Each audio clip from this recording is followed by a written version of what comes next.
Meghan Markle a révélé des détails sur sa vie d'actrice avant de rencontrer son mari, le prince Harry, décrivant la vieille voiture cabossée qu'elle utilisait pour se rendre aux auditions au studio Warner Bros. Dans un aperçu de son entretien avec l'animatrice de l'émission de discussion américaine Ellen DeGeneres, la duchesse de Sussex a raconté ses voyages dans les mêmes studios dans lesquels elle était assise pendant l'entretien des années plus tard. Elle s'est souvenue, je me garais à la porte 3 et je filais et les gardes de sécurité ici disaient toujours cassez-vous une jambe, j'espère que vous l'aurez compris. La conduite d'aujourd'hui des HUI était donc très différente. Avant la diffusion de l'interview, l'animatrice Ellen a repris ce commentaire et a séduit sur Twitter. Beaucoup de choses ont changé depuis la dernière fois que Meghan, la duchesse de Sussex, était sur le terrain de Warner Bros. Ne manquez pas le reste de notre interview demain. Dans l'extrait, Ellen DeGeneres interroge la duchesse de Sussex sur la voiture qu'elle utilisait généralement pour se rendre aux auditions, la qualifiant de voiture très spéciale. La duchesse a répondu que son ancien véhicule avait une vie propre. Elle a expliqué, j'avais ce très vieux Ford Explorer Sport, et, à un moment donné, la clé a cessé de fonctionner côté conducteur. Elle a raconté avec humour, vous ne pouviez pas entrer par la porte, alors après les auditions, je me garais à l'arrière du parking et j'ouvrais le coffre et montais, tirais la porte derrière moi et rampais tout sur mes sièges pour sortir. C'est comme ça que j'allais et venais, termina-t-elle avec un large sourire.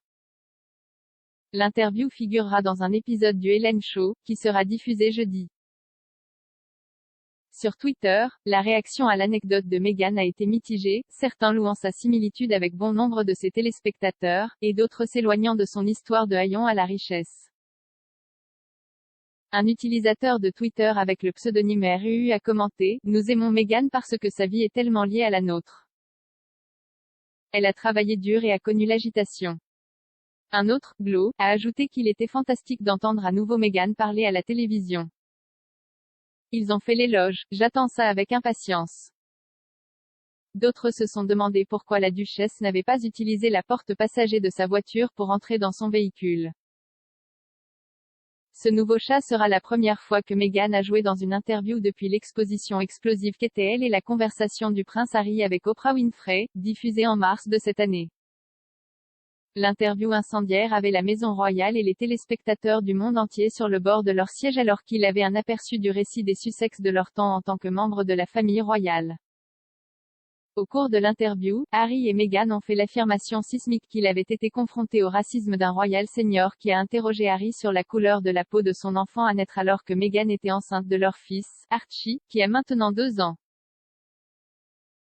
Le prince Harry a refusé de nommer le membre de la famille royale qui a fait ces commentaires, déclarant à Oprah, cette conversation, je ne la partagerai jamais.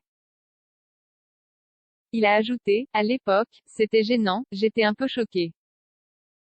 Le frère de Harry, le prince William, 39 ans, a réagi à ces affirmations dans les jours qui ont suivi l'interview d'Oprah en affirmant que la famille royale n'était vraiment pas une famille raciste, et que lui et le prince Harry n'avaient pas parlé depuis que les accusations ont été rendues publiques.